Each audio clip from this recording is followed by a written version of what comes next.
Welcome to the first episode of the Right Mindset podcast. My name is Raquel Henry, and for those of you who don't know me, I am first and foremost a writer. So I have a novelette out called Holiday on Park. I'm also the author of The Writer's Atelier, Little Book of Writing Affirmations. I've published a few short stories, nonfiction pieces, and poetry in various literary magazines and anthologies, both in print and also online. I am the founder of the writing studio, Writer's Atelier in Winter Park, Florida.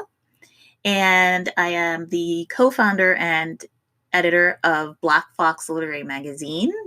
And last, but certainly not least, I'm a part-time professor. I teach Composition 1, 2, and also creative writing. So that's a little bit about me.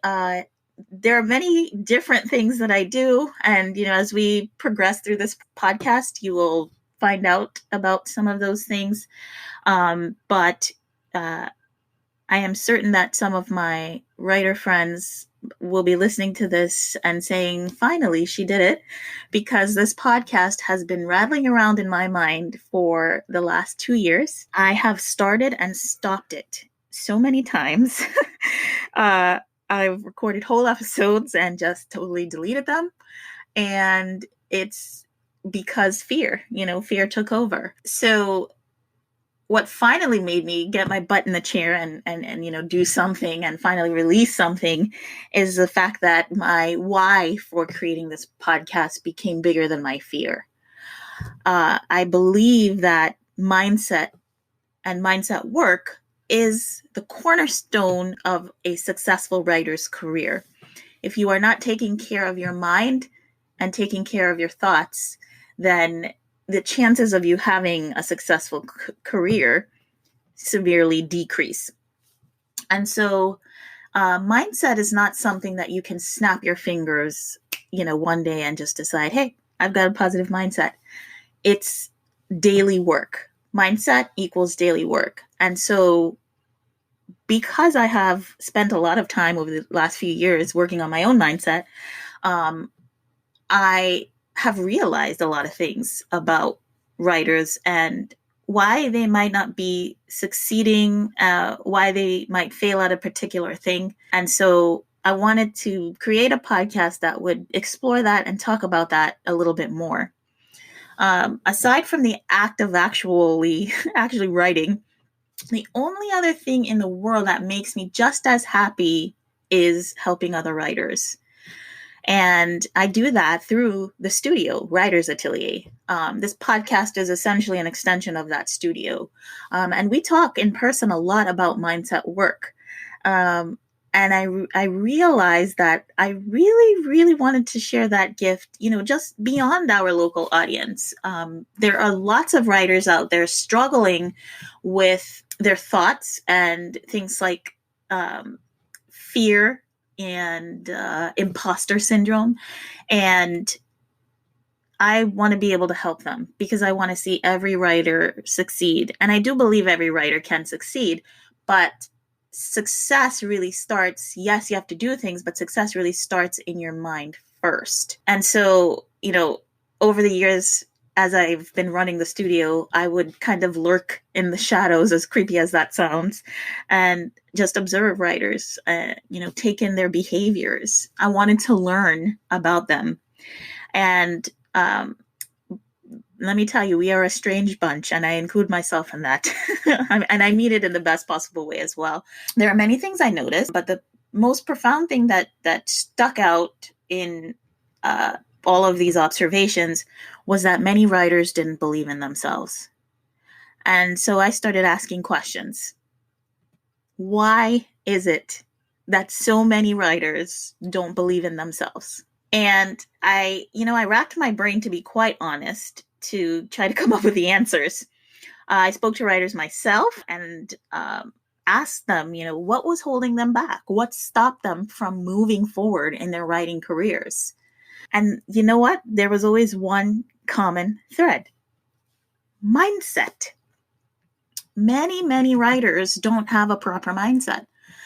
And the simplicity of the matter is that you have to program your mind for success, right? We hear that all the time. You have to consciously make the decision that you're going to succeed in this crazy business that we're in. And once you do that simple thing, make up your mind.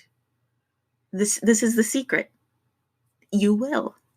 You will indeed succeed. And so that's what this podcast is all about. This podcast is about me talking to you about mindset work. And if you are looking for something that's going to give you a cut and dry answer, yes and a no, a hard and fast no, then this is probably not the right podcast for you, because that's not what this is about. This is about doing the regular work to sharpen your mindset muscles, because every single cell listens to your thoughts. Every single cell in your body listens to what you're saying. And a lot of people argue with me and say, sure, if I just think this, then it's going to happen, right? And to those people, I say, do you really believe it? Do you believe it's actually going to happen? Because yes, you can say things and you can think them in your brain, but the second component to that is that you've actually got to believe it's possible. And after you believe it's possible, then of course you have to take action. And that's the other argument that people make. Action is really what fuels success, right? And yes, it's true. You must take action, but you have to have the basics in place first, right? You've got to have the foundation, and the foundation is your mind. Mindset is what sustains regular action. How can you keep taking action if you don't have the mindset work in place? Because then if you don't have the mindset work in place, then that's when things like fear and doubt and imposter syndrome get in the way. And so you've got to learn how to fight against all of those things so that you can keep taking action. And I really like to emphasize that mindset work is just what it sounds like, work. And there are so many parts that make up the work. You may have heard terms like self-care. You may have heard things like, education, continuously educating yourself and challenging yourself. And those are the things that I want to talk about as we continue on with the podcast. There are lots of pieces that make up mindset work. It's not just a thing that you can just put into a sentence, really. I admittedly am still working on my mindset. I am not claiming to be a perfect person who has it all together and who knows everything. I struggle with my mindset all the time, but because I have taken the time to really understand what it means to have a positive mindset and to do a lot of personal development work, I'm able to work through it. And I want to be able to share that with the audience that listens to this podcast. And hopefully, as I'm working through it and sharing my experience, it will help you on your writing journey as well. For those of you who are a little bit curious about the writing studio, Writers Atelier, just to give you a little bit of background, we started about a little over 5 years ago. We're coming up on our 6th year this May, and the writing studio started as an editorial company. So we just pretty much, I just pretty much did book editing. I actually tested the waters while I was still in college. I used to edit papers for my classmates and my college roommates. And eventually that's, what kind of helped to spark the fire. But anyhow, so Writers Atelier was an editing company first. And after I graduated with my MFA, there were 2 things that I was missing. The first was that I didn't have any writer friends around. I was in what's called a low residency program, and I really enjoyed being around other writers, but it was only for an allotted time. So we'd start the semester with residency, and then the rest of the program would be online. And so I'd go back home. I went to Fairleigh Dickinson University in Madison, New Jersey.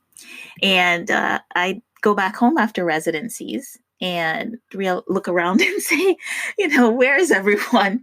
And so the studio was a way for me to connect with other writers, to bring in other writers, and to form a real community in my hometown. The other thing that was lacking was space. So after I graduated, I thought, I really like writing on the page. I like to give the feedback on the page to writers, but it would be fantastic if I could share this knowledge with writers in person, like talk to them. And so I thought I might try my hand at teaching. The problem was, and if you are in academia, you know this, it's really difficult to get a job in academia. And so I kept hearing no, didn't have any experience. And I thought, being the headstrong person that I am, I said, I think I'm just going to go out and teach these classes on my own. I can do this myself. And then I ran into the problem with the space. There really was nothing around that was affordable. And I was just starting out. I didn't know how many people were going to show up to classes. I knew nothing about marketing. And it was the first time I'd ever done something like that. Plus, on top of that, at that time, again, I didn't have any writer friends around. I didn't really know writers locally. And so then you would have to pay for a space, put money out front, and then you had no idea how many people would show up. And trust me, I lost a lot of money that way, because I would put out money for a space and then nobody would show up. Or, just a handful of people might show up. I had a mixture of both. And eventually, I to be fully transparent, I did find a coffee shop where they would let me rent their conference room for $20 an hour. And it was great. That was a more than affordable price. And the conference room was private. So it was, it had a door and everything, and it was off to the side. So it was really like a classroom, essentially. And that was a really affordable rate. But the problem was, if you had nobody showing up, and I had already paid for, X amount of hours, I was simply out of that money. And, I was, at that time, I was a receptionist, and, not that they didn't pay me well, but, I lived on my own. I had my own apartment, and I had just, finished my MFA program. So it wasn't like I was rolling around in dough. And so I ended up making up my mind that, I stopped for a little bit, but in the back of my mind, I knew I wanted to continue. And I got it into my head that I wanted to go back home to Orlando. I was in Tampa. And so I ended up incidentally getting a job in academia. I became a part-time professor and left the law firm, and I moved back home. And I thought to myself, I really admired the Orlando literary community. While I was in Tampa, I kept abreast of everything. I studied all the newsletters about what was going on, and I knew that Orlando had a thriving writing community. I always followed it, and I knew that that was the place I wanted to start my studio. So the place I was trying to run away from as, a 17-year-old graduating high school, I wanted to go back to, and I wanted to, start my studio there. And after I got settled in the college where I teach, I thought, I'm just going to go around and see what this costs, because I think Orlando deserves a writing studio, just like Grub Street, and just like Gotham, and just like the Loft Literary Center. I'm a little bit of a stalker. I was always keeping an eye on, what those writing centers were doing. And we didn't have that. We didn't have that here. And so I decided to start pricing space. And the studio that we currently have just fell into my lap. I was not prepared to start it at the time that I did. I didn't think I would. I thought it was a couple years off. And, I only wanted to see what things cost. But, there it was. And just to get something out of the way, I am very woo-woo. So if you don't like woo-woo, then, you take it or you leave it. But I am very woo-woo. And I thought, this is a sign from the universe. Here is this perfect space. And it's a starter space. And I always knew it would be a starter space, but it was perfect for what I needed in that moment. It was right there. The universe gave it to me and I decided to leap. I had no business plan. I had no money. I actually started the studio, the deposit for it I got from my income tax check. But I believed in that studio. I believe in the studio. And I took that leap. I jumped. I got right in. And that is how the brick and mortar part of Writers Atelier started. And so now here we are. We still have our editorial leg. We do book editing. And we've helped so many writers with their manuscripts and their poetry, their websites, all kinds of things. We still have that editing arm, but now we have physical writing workshops. We do online writing workshops. We have a membership through Patreon. And we also have an accountability program called the Write Gym. And that's online. And on top of that, we provide a lot of free resources for writers. And a lot of our free resources can be found through our blog and also our YouTube channel. So, we do a lot there. And, we've come a long way. And now we are starting this podcast. So if you made it this far in the episode, I just want to say thank you so much for listening. I hope that you will continue to listen to this podcast, and I hope that you will come along on this journey with me, because I think that the problems that I'm currently facing are the same problems that many writers face. And if I can help even just one person from this podcast, then I will have done my job. So thanks again, you guys. And also just remember to subscribe if you like us. And reviews also help podcasts reach more people. So if you feel so inclined to leave a review, please do. You can also check us out on the internet. The writing studio is called Writers Atelier. And our website is writersatelier.com. And that is spelled WRITERS ATELIER.